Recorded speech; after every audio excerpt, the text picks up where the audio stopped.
ইরানের কুর্সিতে খামেনেই পুত্র মোজতাবাই, ট্রাম্পের হুঁশিয়ারি বেশি দিন।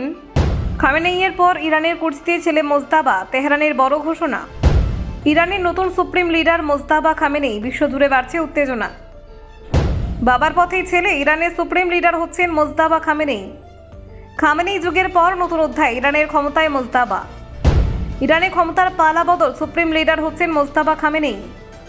তেহরানের চূড়ান্ত সিদ্ধান্ত, ইরানের পরবর্তী সুপ্রিম লিডার মোজতাবা। যুদ্ধের আবহে বড় ঘোষণা, ইরানের কুর্সিতে বসছেন মোজতাবা খামেনেই। দেখুন কে এই মোজতাবা খামেনেই।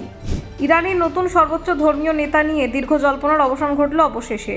আনুষ্ঠানিকভাবে ঘোষণা করা হয়েছে যে দেশের পরবর্তী সুপ্রিম লিডার হিসেবে দায়িত্ব নিতে চলেছেন মোজতাবা খামেনেই। তিনি দীর্ঘদিনের সর্বোচ্চ নেতা আলী খামেনেইয়ের দ্বিতীয় পুত্র।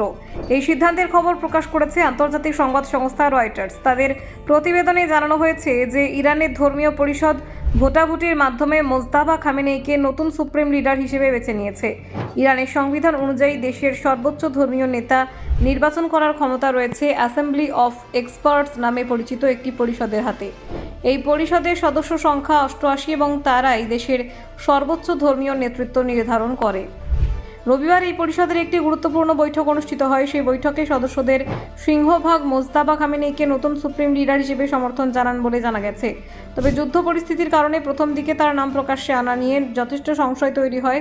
অনেক সদস্য মনে করেছিলেন নিরাপত্তার স্বার্থে উত্তরসূরি নাম কিছুদিন গোপন রাখা উচিত। এই ঘোষণার আগে পর্যন্ত ইরানের প্রশাসনিক দায়িত্ব সাময়িকভাবে একটি অন্তর্বর্তী কাউন্সিলের হাতে ছিল। এই কাউন্সিল দেশের গুরুত্বপূর্ণ সিদ্ধান্ত গ্রহণ করেছিল। এই 3 সদস্যের কাউন্সিলে ছিলেন ইরানের প্রেসিডেন্ট মাসুদ পেজেশকিয়ান, প্রধান বিচারপতি গোলাম হুসেইন মোহসেনি ইজেই এবং প্রভাবশালী ধর্মীয় নেতা Ali Reza Arafi. Mojtaba Khamenei 1969 সালে ইরানের মাশাদ শহরে জন্মগ্রহণ করেন। অল্প বয়সেই তিনি দেশটির গুরুত্বপূর্ণ রাজনৈতিক ও ধর্মীয় পরিবেশের মধ্যে বড় হয়ে ওঠেন। যুবক অবস্থায় তিনি ইরান-ইরাক ওয়ারে অংশগ্রহণ করেছিলেন। এই যুদ্ধের অভিজ্ঞতা তার রাজনৈতিক এবং সামরিক চিন্তাধারাকে প্রভাবিত করেছে বলে মনে করা হয়। পরবর্তীতে তিনি ইরানের গুরুত্বপূর্ণ শিয়া ধর্মীয় শিক্ষা কেন্দ্র কুম সেমিনারিতে ধর্মীয় শিক্ষা গ্রহণ করেন। এখানেই তিনি ধর্মতত্ত্ব এবং ইসলামী আইন নিয়ে পড়াশোনা করেন। মোজতাবা সাধারণত জনসমক্ষে খুব বেশি দেখা দেন না। ইরানের সরকারে তিনি কোনো আনুষ্ঠানিক পদে না থাকলেও বিভিন্ন গুরুত্বপূর্ণ ধর্মীয় রাজনৈতিক মহলে তার যথেষ্ট প্রভাব রয়েছে বলে বিশ্লেষকদের মত।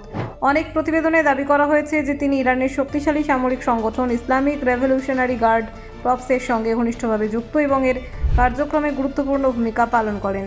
এই ঘোষণার আগে থেকে ইরানকে কড়া হুঁশিয়ারি দিয়েছিলেন ইসরায়েল। ইসরায়েলের প্রতিরক্ষা মন্ত্রী ইসরায়েল কাটজ জানিয়েছিলেন ইরানের নতুন সুপ্রিম লিডার যিনিই হন না কেন তাকে লক্ষ্য করে হামলা চালানো হতে পারে। একই ধরনের সতর্কবার্তা দিয়েছিল মার্কিন প্রেসিডেন্ট ডোনাল্ড ট্রাম্পও। তার মতে ওয়াশিংটনের অনুমোদন ছাড়া ইরানের নতুন নেতৃত্ব বেশি দিন ক্ষমতায় টিকে থাকতে পারবে না। ব্যুরো রিপোর্ট, অজানার দেশে।